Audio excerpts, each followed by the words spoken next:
무엇과도 누구와도 바꿀 수 없는 주님, 우리가 하나님의 앞에 나와 하나님께서 우리에게 주셨던 그 방법, 그 믿음의 방법을 가지고 하나님 앞에 기도하며 아버지 주를 신뢰하며 예배하기를 원하오니, 오늘 우리의 예배 가운데 어둠의 권세가 따라가게 하시고 성령의 충만함을 경험하게 도와주시며, 우리가 제대로 부분도 주 앞에 회개할 때에 아버지 하나님께서 다시 한번 기회를 주시는 역사가 주어지게 도와달라고, 예배 가운데 힘을 달라고 다시 한번 기도하며 나아가겠습니다. 하나님 아버지 감사합니다. 우리 예배의 주님이신 하나님, 영광 가운데 함께하여 주옵소서. 능력의 주여, 오늘도 임하여 주시고 주님만을 온전히 높이는 거룩한 자리가 되게 하여 주옵소서. 주님, 선하신 하나님 한 분만 온전히 바라보기를 원합니다. 아버지 역사해 주시기를 소망합니다. 하나님 아버지 힘을 다하여 기도하게 도와주시고 성령의 충만함을 다하여 주시며 아버지 하나님의 크신 은혜로 인하여 아버지 기뻐할 수 있는 저희들 되어지게 도시옵소서. 함께하신 하나님을 예배하오니 모든 말씀 살아계신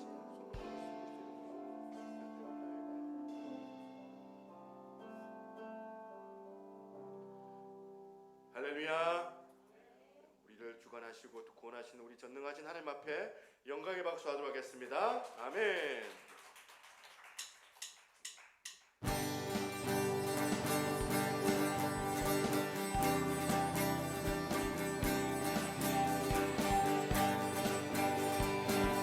찬양 중에 우리 함께하신 하나님을 찬양합니다. 아멘.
호산나 다윗의 자손께 찬양합니다. 호산나 호산나 구원의 주 하나님 찬양 받으실 주님 호산나 호산나 네 주님의 뜻이 이루소서.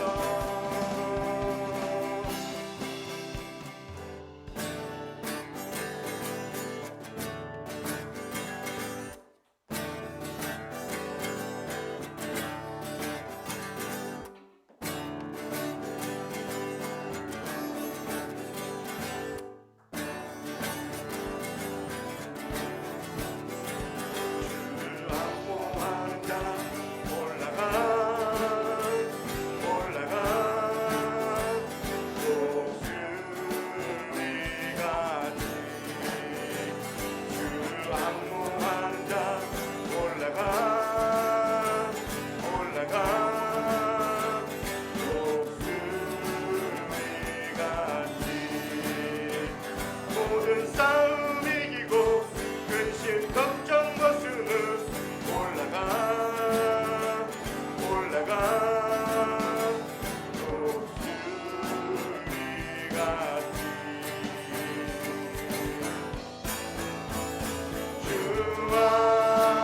안모하는 자 주 안모하는 자 주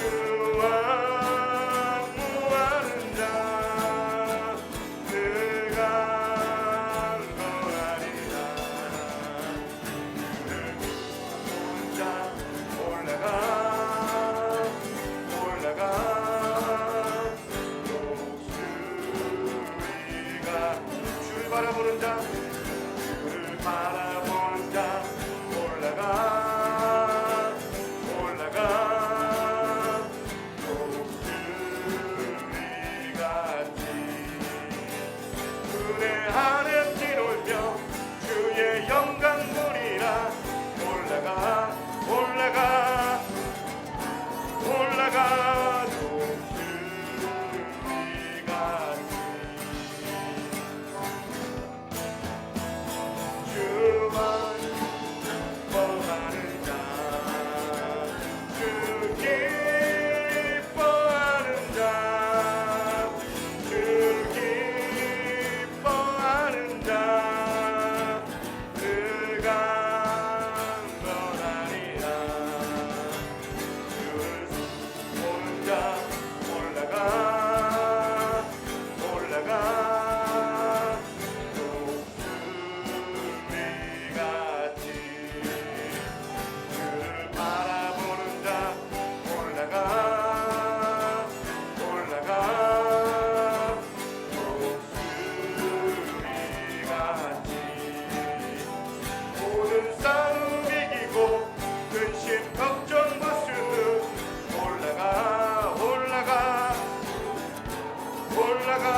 주를 앙모합니다. 주를 사랑합니다. 우리 예배 가운데 아버지 다른 어떠한 허탄한 마음들 다 내려놓고 전심을 다하여서 우리 하나님만을 예배하기를 간절히 소망하오니 하나님 하늘의 문을 열어주셔서 하나님의 그 놀라우신 성령의 충만함으로 우리 가운데 함께 있게 도와달라고, 함께 이 시간 주님 이름 한번 부르고 우리 기도도 나오실 텐데 같이 한번 주의 이름 한번 크게 부르고 기도하겠습니다. 주여 아버지 하나님 임하여 주시고 아버지 하나님의 놀라우신 은혜를 우리 가운데 열어가여 주옵소서. 주님 아버지 하나님의 크신 이름을 온전히 높여드리는 거룩한 예배가 되어지기를 소망합니다. 모든 어둠의 권세가 예수 이름으로 떠나가게 도와주시고 오직 주님만을 온전히 높이는 거룩한 산 예배로 합당하게 되어지게 하여 주옵소서. 찬양합니다. 아버지 주의 이름을 높여드립니다. 말씀을 통하여 다시 한번 하나님의 이름을 높여드리기 간절히 원하오니 하나님 아버지 오늘도 아버지 이곳에 온 모든 자들이 그냥 말하는 뜻만 받고 돌아가지 않게 도와주시고 오직 주님만을 온전히 높일 수 있는 거룩한 예배로 하나님이여 역사하여 주시옵소서. 함께 하실 하나님을 예배하며 모든 말씀 나의 원하신 예수님 이름으로 기도드리옵나이다. 아멘.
할렐루야. 주께서 영광을 받으신 줄로 믿습니다. 우리 말씀 같이 봅니다. 로마서 11장입니다. 11장 25절.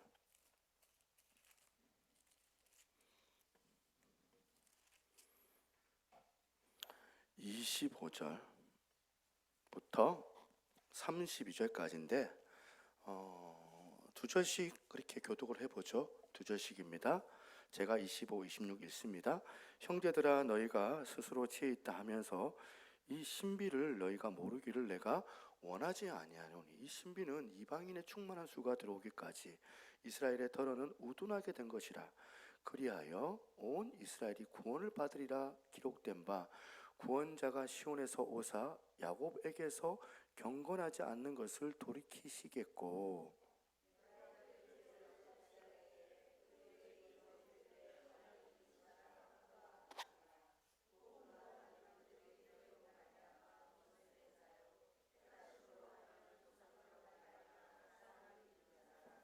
하나님의 은사와 부르심에는 후회하심이 없느니라. 너희가 전에는 하나님께 순종하지 아니하더니 이스라엘이 순종하지 아니함으로 이제 긍휼을 입었는지라.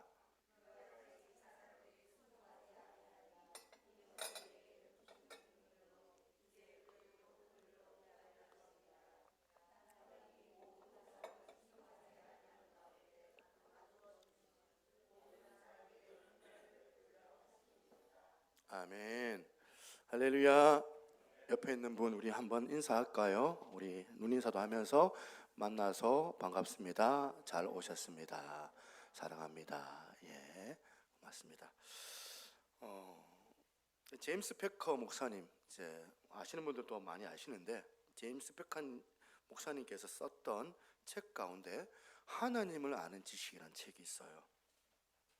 그 책 서문의 글귀 하나가 내 마음에 울림이 되었습니다. 이런 내용입니다. 오늘날 교회의 연약함의 근처에는 하나님에 대한 무지, 곧 하나님의 도 및 하나님과 교통하는 일에 대한 무지가 자리 잡고 있다는 것이다. 저는 이제 교회를 담임을 하고 있는 목사잖아요. 그러니까 이런 글귀가 저한테는 예사롭지가 않는 글귀입니다. 현실적으로는 교회가 지금 위기에 빠졌잖아요. 지금 한국교회가 침체를 맞았다. 코로나 이후로는 더 쇠퇴하고 영적으로 너무나도 힘든 그런 상황이다. 또 뭐 젊은이들 여기 앉아있는 우리 고등학생들 앉아 있는데 얼마나 귀한지 모릅니다. 젊은이들이 이제 수능 이후에 대학에 가게 되면서 교회를 많이 떠납니다. 전도가 안 돼요. 교회에서 뭘 어떻게 해보려고 해도 옛날처럼 전도가 되는 어떤 시대가 아닙니다. 이런 좀 절망적인 어두운 이 비명 섞인 소리를 한국교회가 많이 듣고 있기 때문에 그 원인이 뭘까? 그 원인에 대한 그 분석이 지금 그래서 지금 이 글귀가 마음이 더 가는 것 같습니다. 오늘 왜 한국교회가 현실의 교회가 이렇게 침체를 맞고 있느냐 하면 하나님에 대한 무지 때문이에요. 그러면서 이 책에서 덧붙여 말하는 게 뭐냐면 교회가 이렇게 하나님에 대해서 무지하게 된 이유가 뭔지 아느냐 몇 가지로 분석을 하는데 그 중에 하나가 있어요. 제 눈에 확 들어온 게 이거였습니다. 한번 띄워주실래요? 교회가 이렇게 하나님의 믿음에 무지하게 된 거는 인간에 대해서는 대단하게 생각하지만 하나님에 대해서는 사소하게 생각하는 현대의 풍조를 따르기 때문이다. 이거 다 공감되죠. 부인할 수 없는 이런 어려운 얘기인데 오늘날 현실을 보십시오.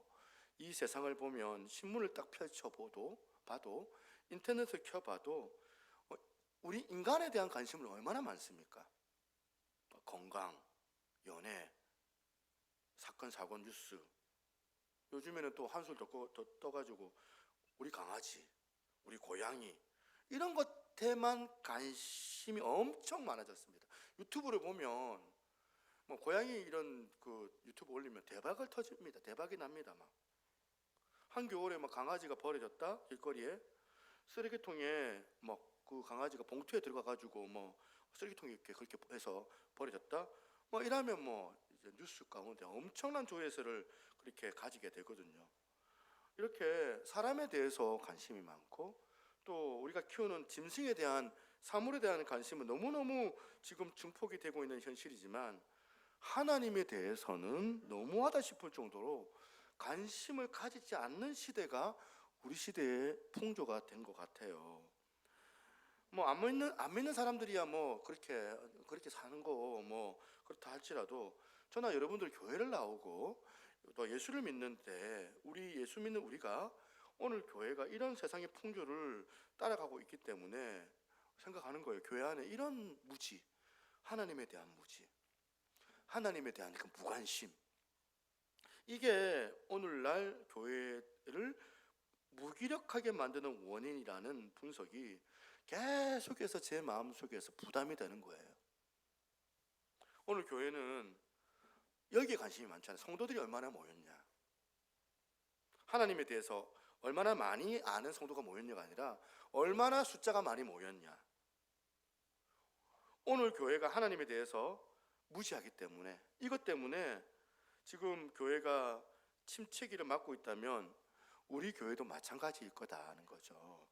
이 부분에 대해서 정말 우리 교회가 부끄러움이 없냐, 이런 질문에 계속 제가 제 마음을 해보면 부끄러운 거죠. 이런 면에서 오늘 25절 말씀에 우리가 귀를 기울여야 된다고 봅니다.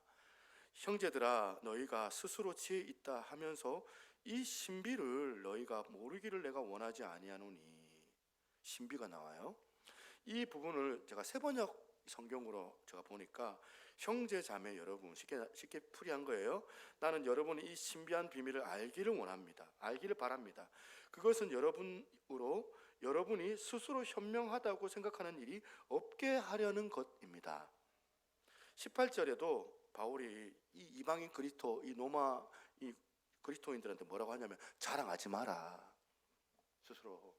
또 20절에도 또 교만하지 마라. 지난 시간 지지난주 계속 이런 얘기 말씀드렸잖아요. 그런 계속된 이 경고의 말씀을 따졌는데 지금 이제 25절에 딱 망치로 때리는 거예요. 25절에 그런 자랑과 교만을 막을 도구가 뭐냐면 하나님의 구원 계획에 대한 정확한 지식을 우리가 가지는 거예요.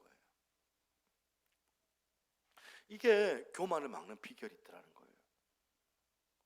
이게 우리 스스로 자랑하는 것을 막는 비결이 되는 거예요. 그래서 이 구조를 존 스토트 목사님이 또 이렇게 해설을 해놨는데, 이 존 스토트 목사님의 책을 보니까 이렇게 설명하는 대목이 나오더라고요. 지식은 겸손함에 도움이 된다. 교만의 완벽한 대책은 진리이다. 로마 교회의 유대인들과 이방인들이 하나님의 목적 안에서 서로에 대하여 자신의 위치를 파악할 수만 있다면 그들은 자랑할 것이 아무것도 없다. 지금 이게 어디 교만의 문제뿐이겠습니까? 이게 오늘날 우리나라 한국교회, 심지어 우리 새누리교회마저도 이렇게까지 교회 안에 막 그런 시끄럽고 분란이 일어나고 교회 안에 이런저런 문제로 인하여서 상처를 받고 하는 이유가 뭘까요? 하나님에 대한 지식이 없어서, 하나님에 대한 그 놀라우신 그 계획, 우리를 향한 그 뜻, 우리가 그 뜻을 알아서 하나님께서 주시는 그 사명과 그 정체성을 우리가 확인하면 되는데, 이걸 모르니까 껄핏하면 나오는 게 자기 자랑, 껄핏하면 나오는 게 교만이고, 그 아무것도 아닌 그냥 넘어가도 될 거 가지고 그 끄트머리에 있는 그 지푸라기 그거 안에 딱 꼬투리 잡아가지고 마치 남에 대해서 그 꼬투리 그거 하나, 그 실밥 하나 터진 거 그거 막 나무라면서 자기는 마치 대단한 사람인 것처럼 착각하고 남은 무시하고. 이게 언제부터 우리나라에서 갑질 이런 소리 나오는데 이 소리 듣기 싫어 죽겠습니다. 교회에서 갑질한다. 이런 모든 인간의 병폐를 해결하는 대안이 있다면 오늘 본문이 뭐라고 해요? 하나님을 아는 거라는 거예요. 이 하나님을 아는 지식, 그리고 그분의 그 구원 계획, 이걸 우리가 정확하게 말씀 가운데 알고 있으면 우리가 쓸데없는 교만에 빠지는 일도 없고 교회가 이렇게 무기력하지도 않을 거라는 거예요. 왜 자꾸 교회가 경직이 되고 자꾸 굳어지고 사람들마다 교만해가지고 싸우고, 이런 것들을 피할 수 있는 대안이 있다면 여기 계시는 출석하시는 모든 성도님들이 이 마음, 하나님에 대한 그 갈망하는 마음, 하나님에 대한 목마름, 하나님에 대한 그 지식, 내가 알고 싶은 그 하나님의 그 놀라운 그 구원 계획이 성경에 있는데, 저는 여러분 모두가 하나님을 알아가는 데에 대한 목마름이 있으면 참 좋겠습니다. 난 내가 믿는 하나님 좀 더 알고 싶다, 갈망한다. 난 내가 믿는 하나님이 어떤 계획을 가지고 계시는지, 특히 끊어진 것을 이으시려고 하는 죄로 말미암아 우리 관계가 끊어졌는데 그것을 이으시려고 하는 하나님의 그 구원 계획에 관한 그런 하나님의 높으신 뜻이 어디 있는지, 어떤 계획을 갖고 있는지 나는 진짜 궁금하다. 정확하게 나는 하나님의 그 구원 계획을 알고 싶다. 이런 거룩한 갈망이 저나 여러분들의 신앙생활을 건강하게 만들어 나갈 줄로 믿습니다. 그런데 여러분, 한 가지, 이렇게 하나님을 아는 지식이 너무나도 중요하다는 거 뭐 지금 내가 굳이 강조를 안 하더라도 여러분들 그 마음에 다 가지고 있잖아요. 그런데 이것과 관련해서 꼭 기억해야 될 전제가 하나 있습니다. 그게 뭐냐고 하니까, 하나님을 아는 지식에 대한 갈망이 있을 때 꼭 떠올려야 되는 그 전제 조건이 있다는 거예요. 뭐냐면 하나님의 신비의 영역을 인정하는 태도가 필요하다는 거예요. 신비의 영역을. 이게 무슨 말씀입니까? 하나님을 알고자 하는 그 태도도 물론 중요하지만, 내가 노력하면 내가 다 하나님을 알 수 있어, 이거는 너무나도 아주 잘못된 생각이라는 거예요. 하나님에 대한 지식은 우리가 오로지 하나님의 계시로만 우리가 알 수 있거든요. 하나님의 계시라고 하잖아요. 하나님을 아는 지식을 하나님이 보여주시는 것만 우리가 볼 수가 있는 거거든요. 하나님께서 들려주시는 것만 우리가 들을 수가 있는 거거든요. 이게 하나님에 대한 지식의 전제입니다. 그러니까 25절 다시 보겠습니다. 형제들아, 너희가 스스로 지혜 있다 하면서 이 신비를 너희가 모르기를 내가 원하지 아니하노니, 여기서 사도 바울이 신비라는 단어를 사용하고 있는데요, 이걸 원어로 보면 영어 단어로는 미스테리예요. 미스테리. 영어 단어로는 미스테리고, 그리고 헬라어로는 미스테리온이라는 단어예요. 이 미스테리온이라는 이 단어의 기본 뜻이 뭐냐면 비밀 혹은 감추어진 것, 이런 뜻을 가지고 있습니다. 뭐라고요? 비밀, 감추어진 것. 지금 바울이 유대인 이방인들에 대하여서 이 놀라운 하나님의 그 구원 계획을, 지금 이 지식을 설명하면서 왜 이 미스테리온, 비밀, 감추어진 것, 이런 단어를 사용했겠습니까? 그러니까 여러분, 하나님의 그 구원 계획을 포함해서 하나님의 이 섭리와 이 일하심은 우리 인간의 머리로는 다 이해되어지고 다 설명되어지는 영역이 이게 아니라는 것을 전제하는 거 아닙니까? 제가 설교집을 잘 이렇게 보관해요. 보관해서 이제 제가 20년 전에 제가 교육 전도사 때 했던 설교들이 있어요. 막 맨 처음에 막그 소선지서 막 이제 설교 딱 끝나고 이거 다 이제 보관하고 어테이트 저장하고, 전도사 때 이 설교집을 해가지고 몇 권을 모았어요. 몇 권을 모아서 이거 나중에 또 다른 교회 가가지고 또 써먹어야지. 그래가지고 이제 다음에 또 이 본문 나오면 이 설교집 갖고 써먹어야지. 이래가지고 이제 준비를 해서 한 20년이 지났잖아요. 20년이 지나고 난 다음에 이 설교집을 보니까 창피해 죽겠는 거예요. 막 이불킥 막 하는 거예요. 막 이제 내가 20년 전에 이런 설교를 했단 말이야 하면서 내가 쪽팔려가지고, 그때 20년 전에 이런 설교를 듣고 계셨던 성도님들이 대단하시다. 어떻게 내가 이런 설교를 했나. 집에 가가지고 잠이 안 와가지고 이불킥을 막 할 때가 있었어요.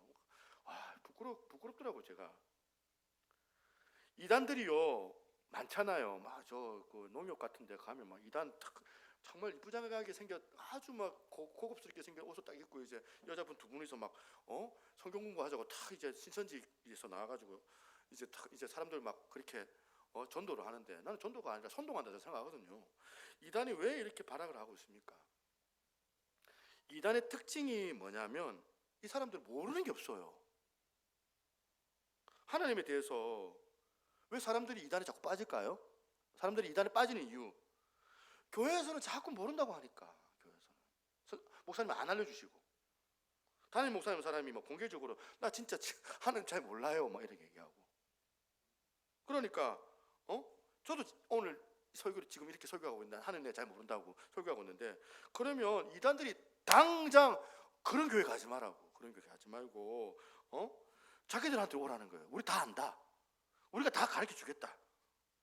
이단은요 하나님에 대해서 능통해가지고 막 성경을 막 다 깨고 있습니다. 달달달 애워요. 막 그 이제 전도하러 갈 때 그거 가지고 막 그때 상황에 따라서 그 구절을 막 애워가지고 그렇게 말해줘요. 뭐 교회에서는 그렇게 시원하게 대답을 못 해주는데, 그런 거를 우리는 다 안다, 모르는 거 다 설명해 주지만 그러다가 쑥 그 이단에 빨려 들어갈 때쯤에 하나님이 계시는 그 자리에 누가 앉아 있어요? 그 인간 누가, 그 교주 누가 앉아서 그게 이단 아닙니까? 사람 막 칭송하게 만들고.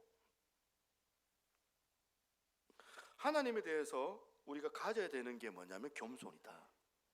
나는 모른다, 하나님에 대해서 잘. 사실은 하나님에 대해서 잘 알 만큼 내가 그렇게 똑똑한 사람이 아니다. 이게 겸손한 자세예요. 저는 덴마크 신학자, 이 사람은 자유주의 신학자이기 때문에 제가 좀 조심스럽지만 키에르케고르가 이제 일기를 하나 적었는데 그 일기에 기록됐던 글인데 이게 참 의미가 있습니다. 이렇게 표현합니다. 이건 참 잘한 것 같아요. 이해할 수 없는 것들이 있다는 것을 이해하는 것이 인간의 이해력의 의무이다. 뭐라고요? 이해할 수 없는 것들을 없는 것들이 있다는 것을 이해하는 것이 인간의 이해력의 의무이다. 이해할 수 없는 것들이 있다는 것을 인정하는 게 그게 이해하는 거. 이게 인간의 이해력의 의무라고 말하고 있는 거예요. 우리가요 이해할 수 없는 많은 어려움들이 있습니다. 그건 우리의 연약함 때문에 그래요. 우리가 잘 몰라요. 언젠가인 것 같아요. 대만에서 이상 한파가 불어닥쳐가지고 그 추위 때문에 150명이 죽었대요.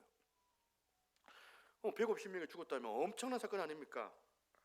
얼마나 추웠길래 130명이 죽었대요. 130명이 그렇게 많은 사람이 죽었나? 이걸 검색을 해보니까 제가 깜짝 놀란 게 뭐냐면 이 130명의 사망자를 낸 나흘 동안의 이상 기온이 최저 기온이 몇 도였냐면 영상 10도였대요. 이해가 됩니까 이거? 그 당시에 우리나라 최저 기온이 영하 17도, 영하 18도 갈 때였는데 영상 10도에 130명이 얼어 죽었다는 거예요. 말이 안 되는 것 같잖아요. 우리 머리는 이거 납득이 안 되는 이야기잖아요. 왜 안 됩니까? 우리 인간은 자기 경험의 세계 말고는 잘 알 수가 없는 거거든요. 지금 바울이 이 신비라는 단어를 사용하는 이유가 뭡니까? 이런 한계를 가지고 있는 우리 머리로는 절대로 창조주가 되시는 하나님을 이해할 수 없다는 겁니다. 그분이 우리 가운데 알려주신 거, 그분이 계시하는 거, 그분이 보여주시는 것 밖에는 우리가 볼 수 없다. 이런 겸손함, 이게 신비라는 단어 안에 포함되어져 있는 것 아니겠습니까? 사도 바울이 표현하는 신비. 그렇기 때문에 한편으로는 하나님에 대해서 알려고 우리가 부단하게 성경을 읽고 묵상을 하고 하나님의 뜻과 계획을 알려고 성경 공부도 하고 또 우리가 애를 쓰는 게 필요하지만 또 다른 한편으로는 내 한계를 인정하는 거예요. 내 작은 머리로는 절대로 크신 하나님을 이해할 수가 없다. 결코 내가 하나님에 대해서 다 알 수가 없다. 하나님께서 계시해 주시는 것만으로만 내가 다 알 수 있다. 이런 겸손함이 같이 필요한 거거든요. 먼저 이런 겸손이 필요하다는 겁니다. 그렇다면 오늘 본문에서 바울이 말하는 이 신비의 내용이 뭐냐는 거예요. 25절, 26절입니다. 우리 같이 한번 이건 읽어보겠습니다. 시작. 형제들아, 너희가 스스로 지혜 있다 하면서 이 신비를 너희 모르기를 내가 원치 아니하노니 이 신비는 이방인의 충만한 수가 들어오기까지 이스라엘에 우둔하게 된 것이라. 그리하여 온 이스라엘이 구원을 받으리라. 지금 내가 원치 않으니 하면서 그 다음에 지금 이 신비가 먼저 설명하는데 이 신비는 첫 번째 이방인의 충만한 수가 들어오기까지, 두 번째 이스라엘이 더러는 우둔하게 됐다, 세 번째 나중에 온 이스라엘이 구원받는다. 이게 세 가지 구원이라는 겁니다. 이 구원 계획을 세 가지로 설명한다는 거예요. 첫 번째 계획이 뭐다? 유대인의 일부가 완고해진다. 첫 번째가. 두 번째 단계가 이방인의 수가 다 찰 때까지 그렇게 완고해질 거다, 유대인들이. 그리고 마지막 세 번째 단계, 온 이스라엘이 구원을 받게 될 것이다. 나중에. 이거 굉장히 난해한 구절이거든요. 이거. 여기서 온 이스라엘이 누굽니까? 지금 하마스하고 지금 전쟁을 벌이고 있는 저 이스라엘 나라를 말하나? 지금 팔레스타인 지역에서 어떤 사람은 그렇게 표현합니다. 또 어떤 분들은 온 이스라엘 얘기하니까 교회를 상징하는 온 이스라엘이 육신적으로 말하는 이스라엘 사람들을 말하는 것이 아니라 영적인 이스라엘을 말한다.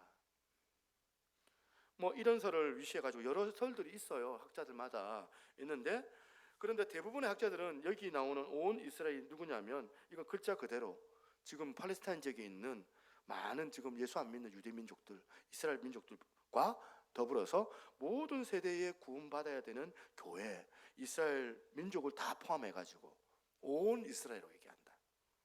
이런 견해를 대부분 따르고 있습니다. 제가 오늘 여기 나오는 온 이스라엘에 관하여서 분석하는 걸 다 소개하려면 여러분들 오후 예배까지 계속 앉아 계셔야 되거든요. 오늘 소개는 이걸로만 끝을 내야 돼요. 온 이스라엘에 관해서는. 어쨌든 사도 바울이 지금 자기 민족 유대인들의 구원의 문제, 온 이스라엘이 지금 표현되고 있는 이런 거는 바울은 지금 자기 민족, 자기 동족 유대인들의 구원의 문제에 관하여서 확신하고 있는 거예요. 저는 이런 내용을 다룬 본문에서 바울의 모습에 도전받는 게 하나가 있습니다. 사실 겉으로 보기에는 현실적으로 유대인의 문제는 절망이에요. 유대인들 가만히 보니까 이거 답이 없어.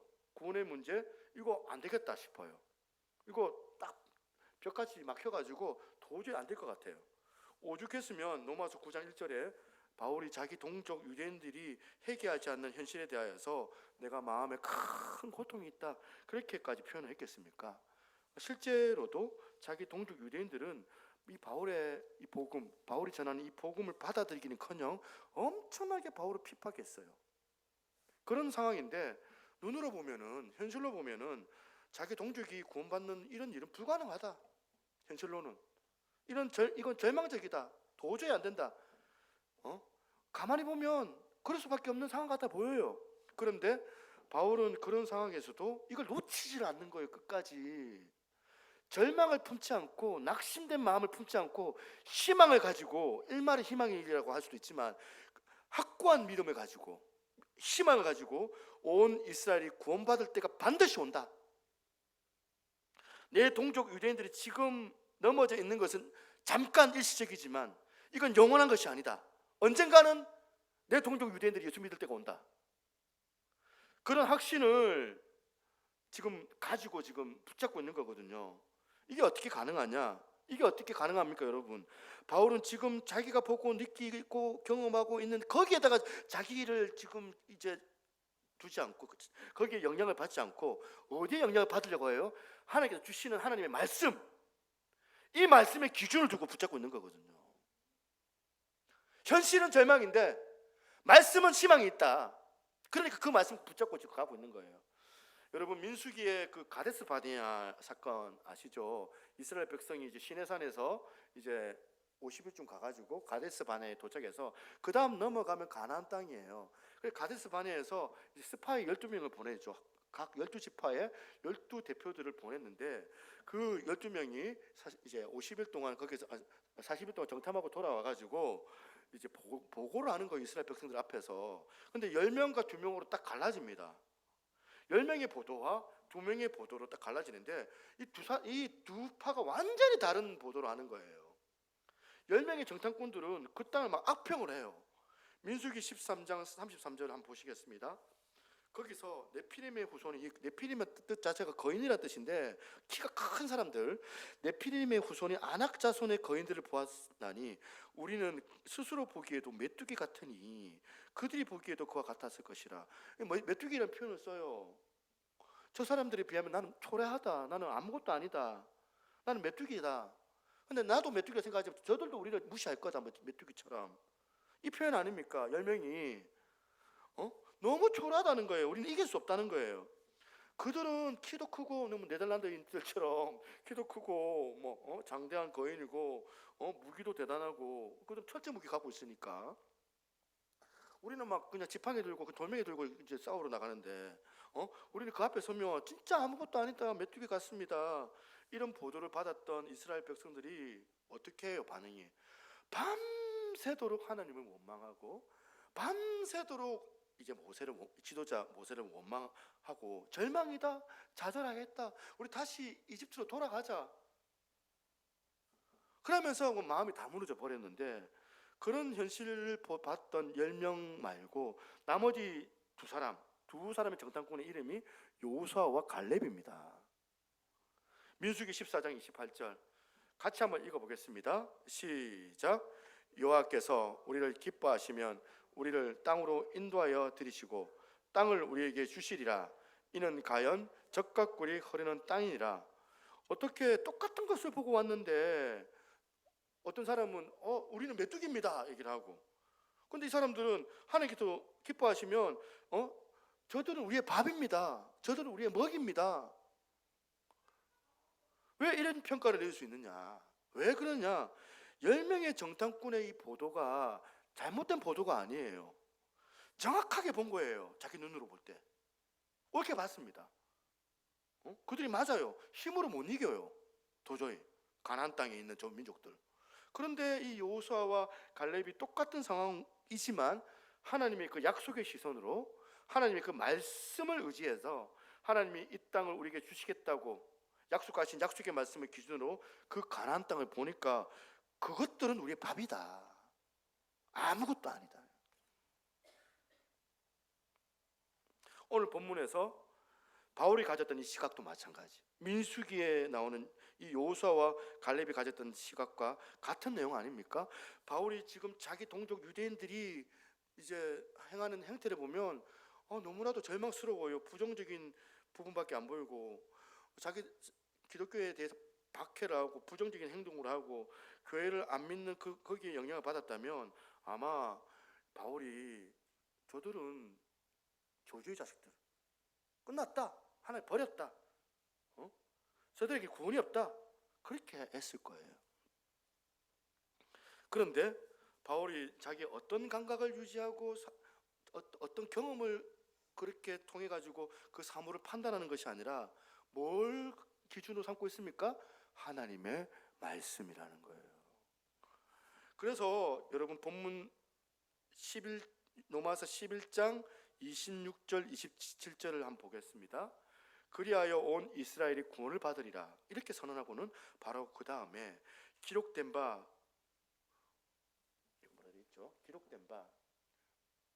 구원자가 시온에서 오사 야곱에게서 경건하지 않는 것을 돌이키시겠고 내가 그들의 죄를 없이 할 때에 그들에게 이루실 때에 언약이 이것이라 함과 같으니라.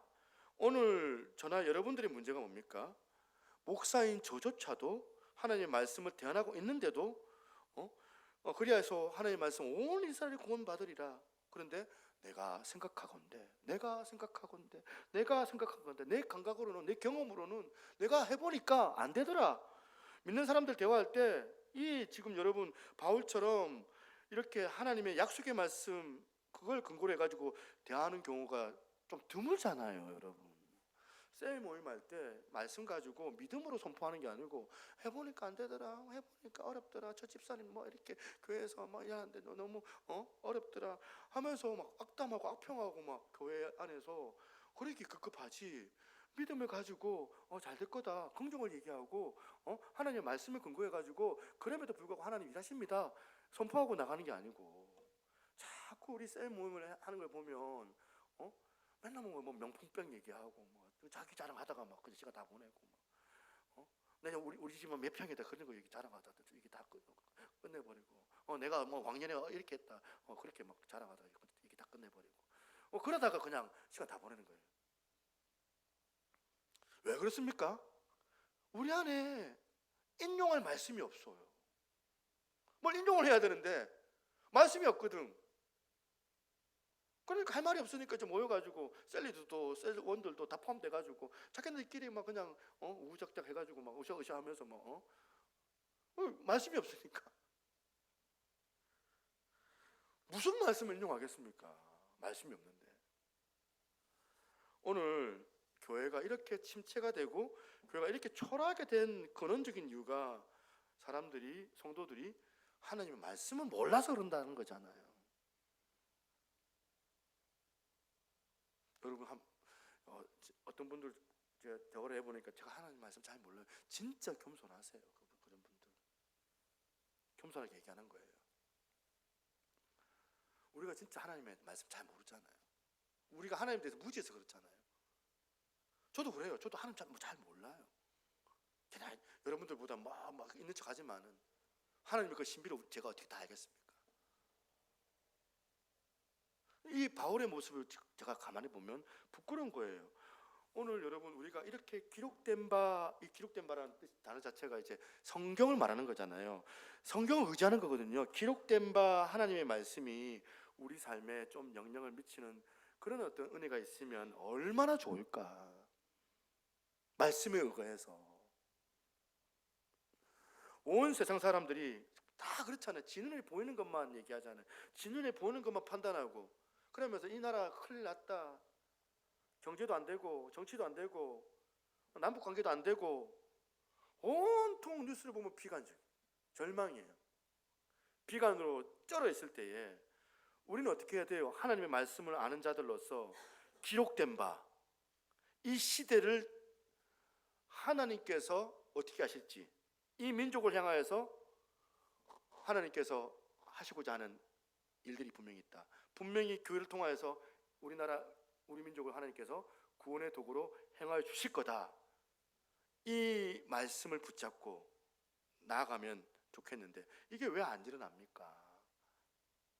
근데 말씀이 우리 안에 없는 거는 안 믿는 사람이나 믿는 사람이나 별반 다른 게 없기 때문이 아니겠습니까?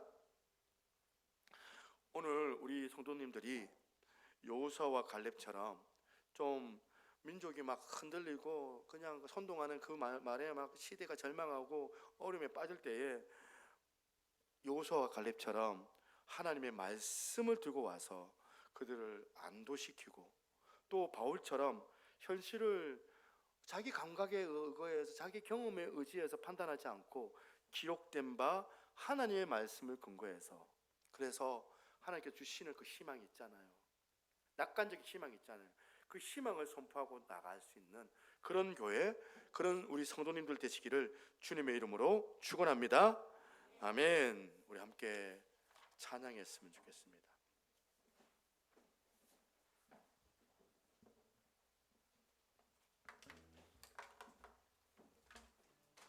우리 함께 이 찬양 같이 한번 불러봤으면 좋겠습니다. 아, 하나님의 은혜로 이 쓸데없는 자 왜 구속하여 주는지 난 알 수 없도다.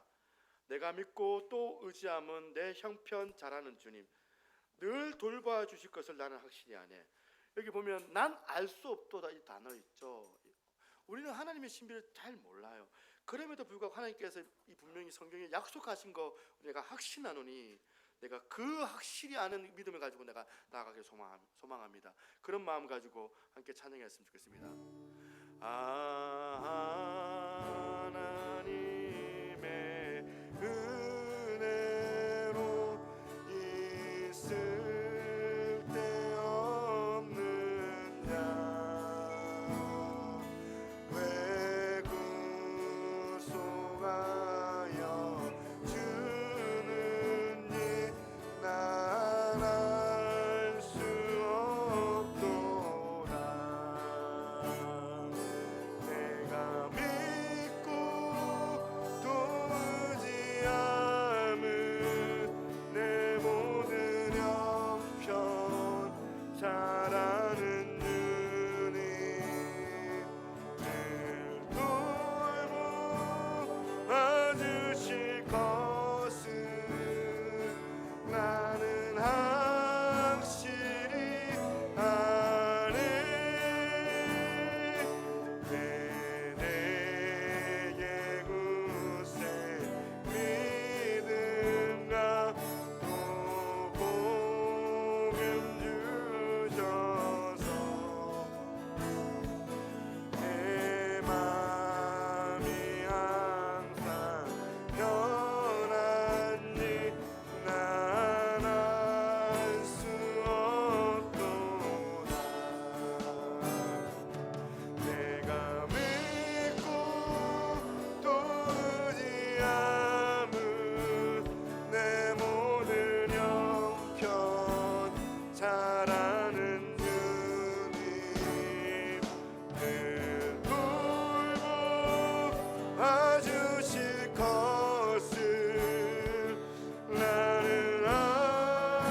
없도다. 내가 믿고 또 의지함은 내 모든 형편 아시는 주님, 돌보 봐주실 것을 나는 확실히 아네. 주 언제 제가 항림하실지 오 밤에 온다는 주님 만난 그곳도 난 알 수 없도다. 내가 믿고 또 의지함은 내 모든 형편 잘 아는 주님, 돌보 봐주실 것을 나는 확실히 내가 믿고 또 의지함은 내 모든 형편 잘 아는 주님, 돌보 봐주실 것을 나는 확실히 아네. 아멘.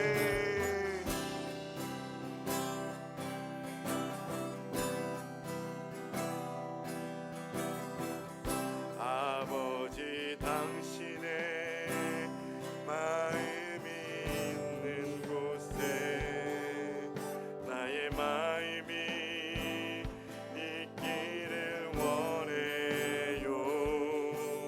아버지 당신의 눈물이 고인 곳에 나의 눈물이 고이길 원해요.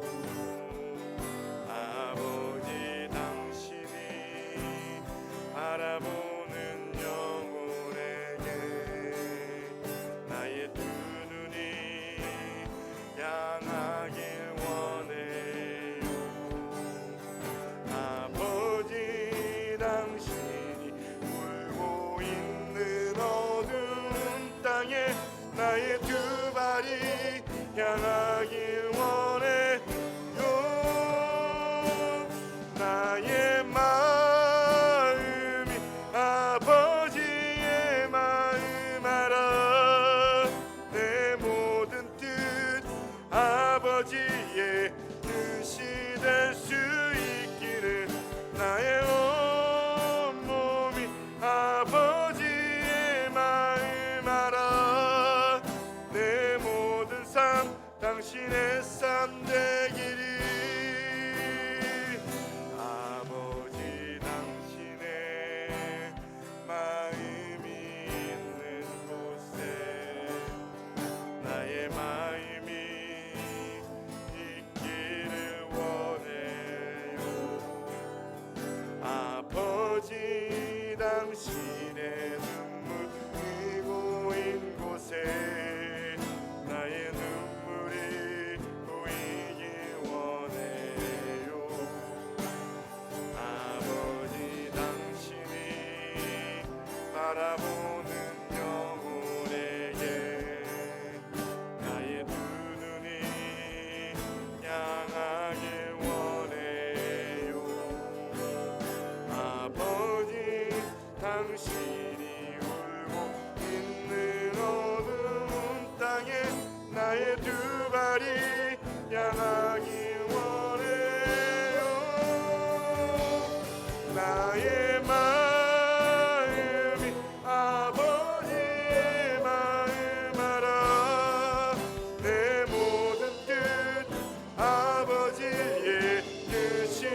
나의 마음이 아버지의 마음 알아.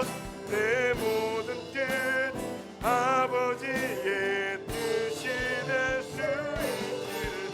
나의 온 몸이 아버지의 마음 알아.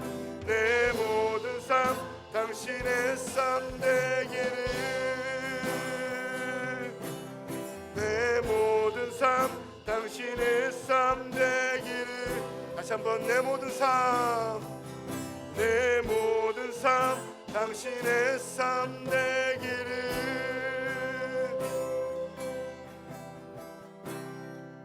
함께 합심하여 기도하겠습니다. 하나님 아버지, 오늘도 하나님의 거룩한 그 뜻들을 내가 알아가기를 소망합니다. 주여 말씀하여 주시고 우리를 새롭게 도와주셔서 오늘 이 갈렙과 요셉처럼 또한 사도 바울처럼 절망의 현실을 바라보는 것이 아니라 희망을 낙관할 수 있도록 하나님께서 우리 가운데 약속의 말씀을 주셨다면 기록된 바라는 이 약속의 말씀을 붙잡고 우리가 하나님 앞에 더욱더 믿음을 가지고 나갈 수 있는 그런 은혜를 허락해 달라고 같이 한번 주님 이름 한 번만 부르고 기도하며 나가겠습니다. 주여.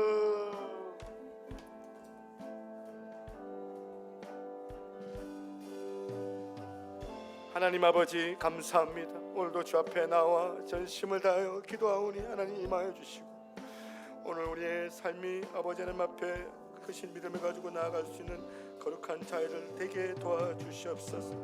하나님 아버지, 우리가 하나님의 그 놀라우심을 우리가 다 알 수는 없지만 하나님 아버지 주님 약속의 말씀을 믿고 신뢰하며 믿음을 가지고 나아갈 수 있도록 하나님 아버지 저희들에게 그대로 맡겨여 주옵소서.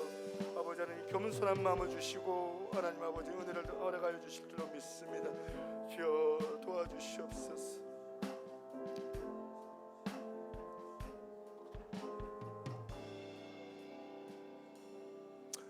좋으신 하나님 아버지 감사합니다.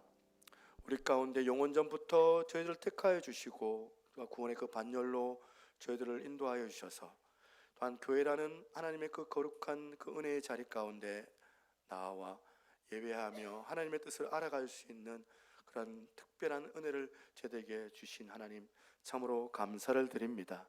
우리가 주님의 뜻 안다고 하오나 다 알지 못하고 주님께서 계시하지 않고는 우리가 그 뜻들을 우리가 알아갈 수 없지만 우리가 오늘 아버지 하나님 성경에 기록된 바 아버지 성경에 주셨던 그 하나님의 그 약속의 말씀을 우리가 세세히 듣고 아버지 하나님 우리의 현실이 그렇지 않는다 할지라도 그 약속의 말씀에 희망을 두고 더욱더 하나님 붙잡고 나아갈 수 있는 굳건한 믿음 또한 희망의 은혜를 저희들에게 허락하여 주시옵소서.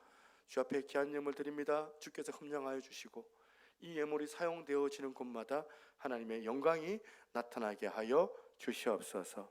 오늘도 이 시간 보이지 않는 지체들이 있습니다. 어디에 있든지 하나님께서 함께하여 주셔서 하나님 아버지 다음 주 이 시간에는 함께 예배하며 아버지 기쁘게 나아올 수 있도록 하나님께서 은혜로 함께하여 주시기를 소망합니다. 우리 사랑하는 가정에 우리 연약한 남편 그리고 믿음이 연약한 우리 사랑하는 자녀들 또한 믿음이 필요한 우리 부모님들 이 시간 아버지 우리 가정의 구원 계획을 놓고 하나님께서 일하실 것들을 이 시간 간절히 바라며 우리가 하나님 앞에 기도하며 나아가기를 원하오니 하나님 아버지 가정마다 구원의 회복의 역사를 허락하여 주옵소서. 아버지 하나님 믿지 않았던 우리 가족들이 예수 믿는 은혜가 주어지게 하여 주옵소서. 믿음이 약하였던 우리 자녀들이 하나님을 인격적으로 만날 수 있는 그 같은 지경을 주님께서 허락하여 주시옵소서. 하나님 아버지 병든 사람들이 있습니까? 오늘도 이 시간 주 예수 크신 이름으로 명하노니 모든 어둠의 질병들은 묶임을 받고 떠나갈지어다. 믿음의 기도는 병든 자를 낫게 하고 의인의 간구는 또한 역사는 힘이 많다고 했사오니 하나님 아버지 오늘도 믿음의 기도로 주 앞에 아랠 때에 하나님께서 놀랍게 역사하여 주시옵소서. 오늘도 이 시간 말씀 가운데도 함께하여 주신 줄 믿사오며 모든 말씀 나의 원하신 예수님 이름으로 기도드리옵나이다. 아멘.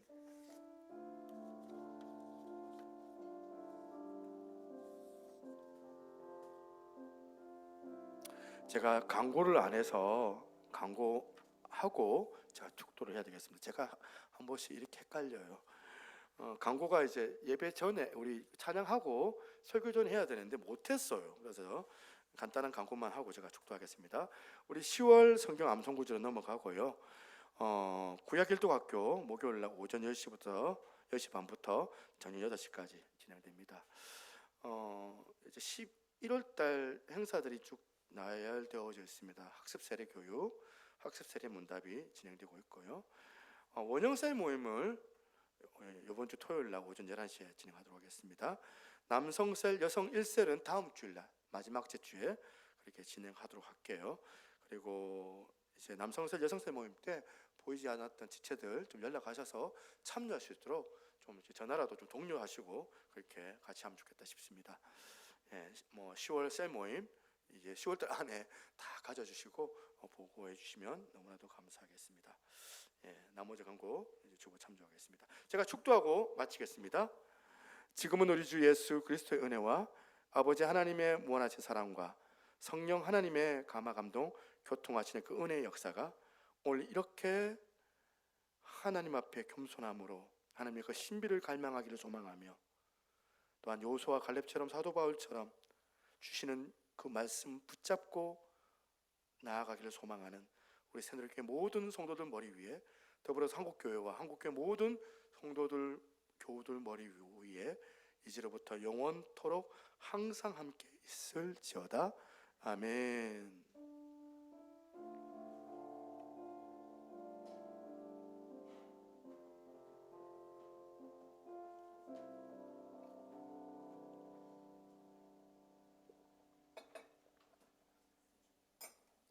수고 많으셨습니다, 여러분.